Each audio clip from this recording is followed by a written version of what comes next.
It's 10 p.m. Do you know where your children are? Right now on the 10 o'clock news. Former New York Jets quarterback Mark Sanchez arrested while hospitalized following an apparent stabbing incident. And another senseless tragedy. 2 young teenage girls are dead in Brooklyn, and police sources say they are investigating whether the girls were subway surfing when they died. And the New York Yankees ALDS series against Toronto off to a rough start, falling to the Blue Jays in Game 1. We've got team coverage. Good evening. Welcome to the 10 o'clock news. I'm Arthur Gian. We begin with former Jets QB Mark Sanchez arrested while in the hospital. Fox 5's Jessica Formoso is live in the newsroom right now with the latest developments on this. Good evening, Jessica. Good evening, Arthur. All of this beginning hours ago when TMZ first reported that Mark Sanchez, the former Jets quarterback and current Fox Sports analyst, had been stabbed. Tonight, he's still in the hospital, but he has been arrested and now facing misdemeanor charges. According to the Indianapolis Metropolitan Police Department, Sanchez has been arrested for battery with injury, unlawful entry of a motor vehicle, and public intoxication. It all stems from an incident that police say happened around 12:30 this morning when 2 men got into a confrontation. One of the men, they say, was hospitalized with stab wounds. The other received treatment for lacerations. It's unclear at this hour what exactly went down between the two. We still do not know who the other man is, but police say they have reviewed video of the incident and both men aren't local residents. Now, Sanchez, who was selected with the 5th overall pick in the 2009 draft by the Jets, made a name for himself here in New York, leading Gang Green to back-to-back AFC championship games in his first 2 seasons as a pro. The 38-year-old played 4 years with the Jets before moving on to the Eagles, Broncos, Cowboys, Bears, and Commanders. Sanchez was in Indianapolis for his role as an analyst for Fox Sports for Sunday's Raiders-Colts game. Now, before the arrest, Fox Sports releasing the following statement, reading in part, quote, Mark Sanchez was injured in Indianapolis on Saturday and is currently recovering in the hospital in stable condition. We are deeply grateful to the medical team for their exceptional care and support. Sanchez, like I said, remains in the hospital at this hour and hasn't been booked. That said, prosecutor's office says it will make the final charging decision, meaning they will make the final decision on whether or not to file criminal charges or drop the case. Arthur? All right, thank you very much, Jessica. Well, coming in new tonight, the NYPD is asking for your help to find a missing 11-year-old boy from Brooklyn. Investigators have released a sketch of Jacob Pritchett and a picture of his mother as well. He was living with her in Brownsville when he was reported missing. Officials say Jacob is nonverbal and may not be able to provide any identifying information. If you can help locate him, you are asked to contact the NYPD. And an investigation is underway into the death of 2 teenage girls who appear to have been subway surfing. This happened just after 3 a.m. Saturday morning in Brooklyn. Police say that's when the bodies of the 2 girls were found on top of a J train at the Marcy Avenue subway stop in Williamsburg. The identities of the 2 young girls have yet to be released. The NYPD says it is awaiting the results of an autopsy. New York City Transit President, meanwhile, putting out a statement related to this, saying in part, quote, it's heartbreaking that 2 young girls are gone. Parents, teachers, and friends need to be clear with loved ones.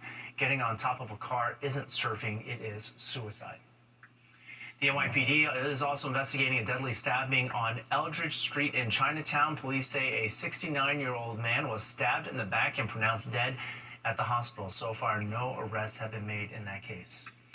And as we take a live look outside, it's been a taste of fall earlier this week that was interrupted today with a taste of summer. These temperatures are back.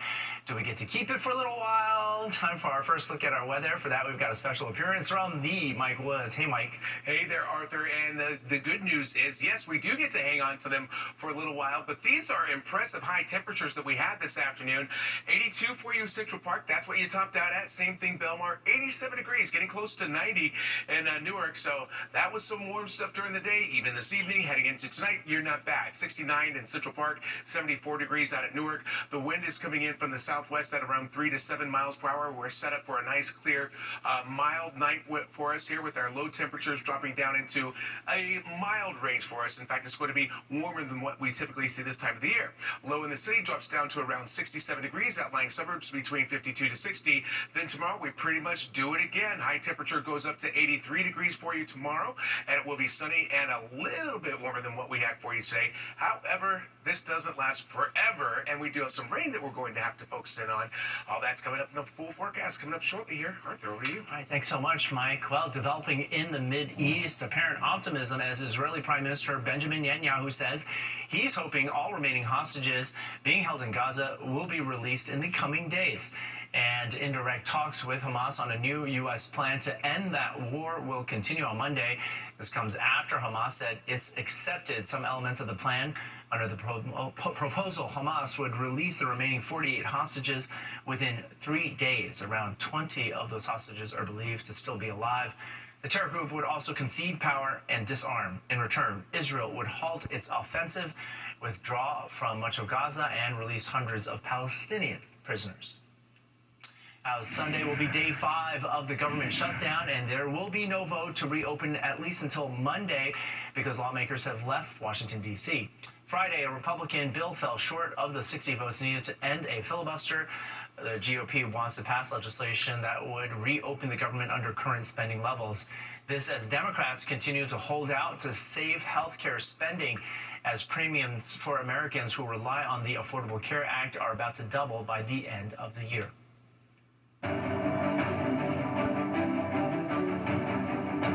And now to the race for New York City Mayor Andrew Cuomo, campaigning at various events in the city, including with the Latino Pastoral Action Center in the Bronx, and also as Grand Marshal in today's Korean Day Parade, where he continued attacking Zohran Mamdani, who he trails. What experience does he have to qualify him to run New York City? He's never had a real job. He's a 2-term assemblyman. He passed 3 bills. Worst attendance record in the assembly. Worst attendance record in the assembly. Managed 5 people. Now you're going to be mayor of the city of New York. Managed 300,000. And nearly every recent poll, Mamdani leads Cuomo by double digits. Meanwhile, Republican mayoral candidate Curtis Sliwa was also at that annual Korean Festival and Parade. With just a month until the election, he's polling in a distant third, which is last place. The only consistent candidate from beginning to end, law and order, no catch bail must go. We got to keep Rikers Island open. So Mamdani and Cuomo want to close Rikers Island, and they want no catch bail, which has led to a disaster in New York City. While at that parade, Sliwa also claimed he won the Asian vote in 2021, although data shows Andrew Yang actually was the top choice among Asian voters in that election. And Democrat Zohran Mamdani had no events scheduled this day, but is holding 2 shredding parties on Sunday where people can safely dispose of old bills and other documents. One is at Esplanade Gardens in Harlem, the other at the NYCHA Millbrook Houses in the Bronx. The NYC Mayor's Race tightens, and for continuing coverage of all the twists and turns, tune into Battleground NYC, the fight for your vote. It's hosted by SE Cup, and you can catch that weeknights at 7 o'clock on the free Fox Local app, and again at 11 p.m. here on Fox 5.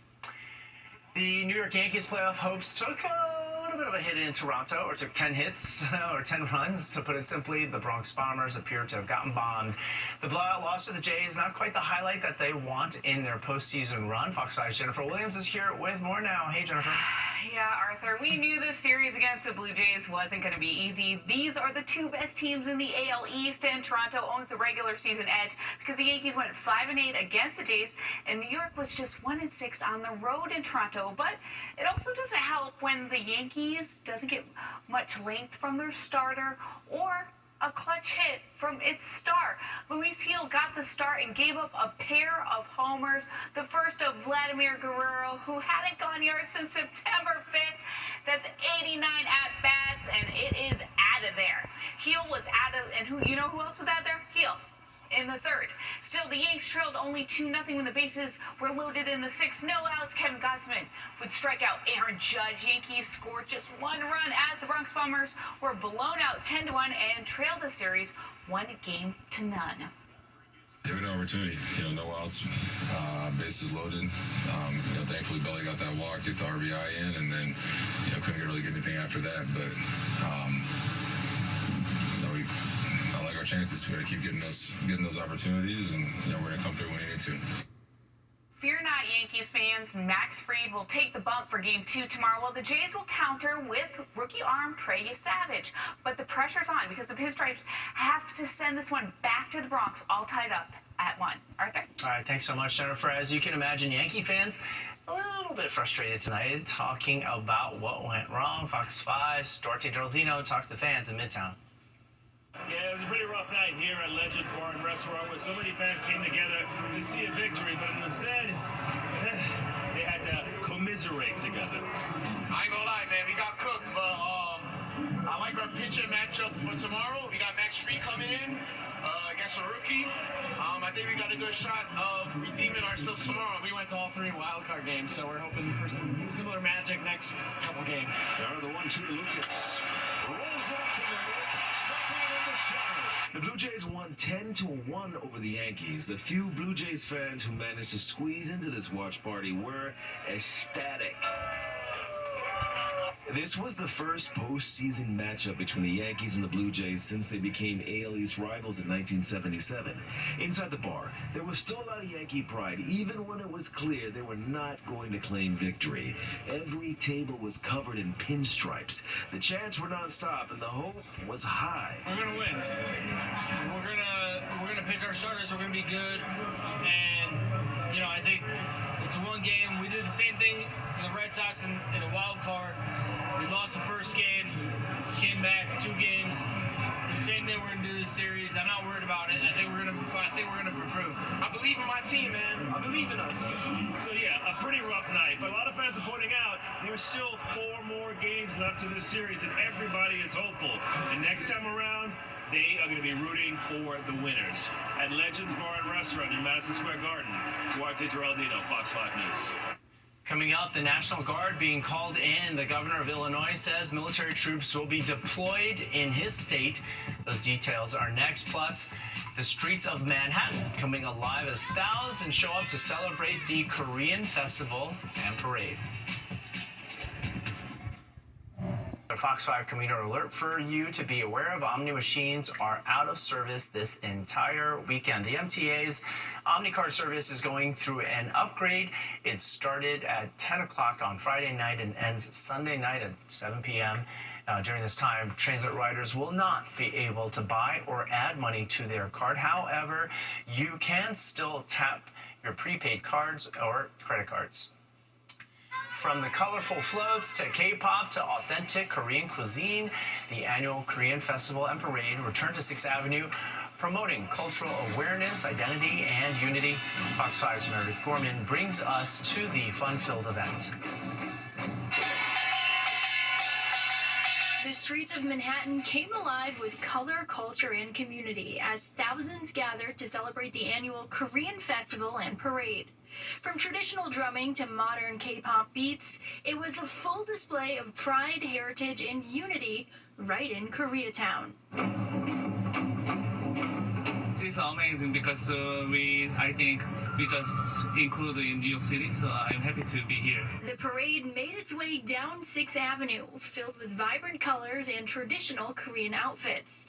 The celebration honors Korean culture and the Korean American community here in New York, one of the largest in the country. It's exciting, this is my first time doing a parade, so it's exciting. Yeah, it's fun. And some of us went to South Korea before. Every year, we participate in this parade, get to know Korean culture, and then understand about the culture and then a lot of festivities, and they also have a fun. The parade kicked off the Korean Festival, featuring traditional performances, live music, and of course, plenty of food, all right in the heart of Koreatown. We are making Korean sausages. It's made of, this is a Korean soul food. We're eating sundae, tteokbokki, and gimbap, which is like a Korean street food.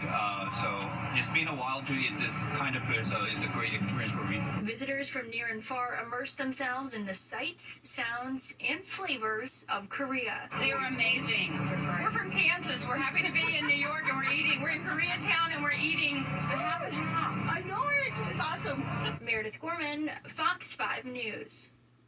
It would be a travesty to rain on that kind of a parade. Fox 5's Mike Woods is here now with our forecast. Hi, Mike. Yeah, none of that now, none of that tomorrow. We're good for a little while here, Arthur, and it was so warm out there, too. We made it to the 80s in most locations around the tri-state. This is what it looks like this evening. Probably pretty busy around the city with weather like this and around the tri-state in general because it was so sunny and warm earlier today, and now we've got a very mild evening coming through for us here. Here's your weather headlines. First of all, we've got a mild, clear night coming up for us here, so I'm thinking a lot of folks will want to be out there on them streets, so to speak, but it will be sunny and even warmer tomorrow just by a little bit, but still, this time of the year to see high temps in the low to mid 80s, that's pretty good stuff for us here. It's dry for a while, but there are some midweek showers scheduled to pass on through.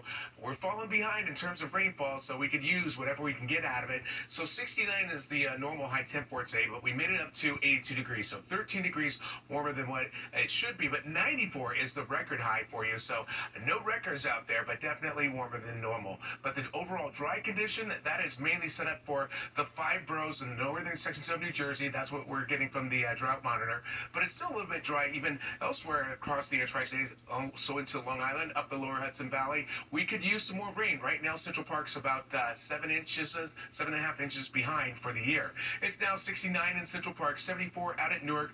Winds are coming in from the southwest at around 3 to 7 miles per hour. It's a quiet night for us here. This is the radar satellite in motion. 6 hours worth of imagery pretty much shows us there's nothing going on. We've got high pressure control, so it's a really quiet day for us.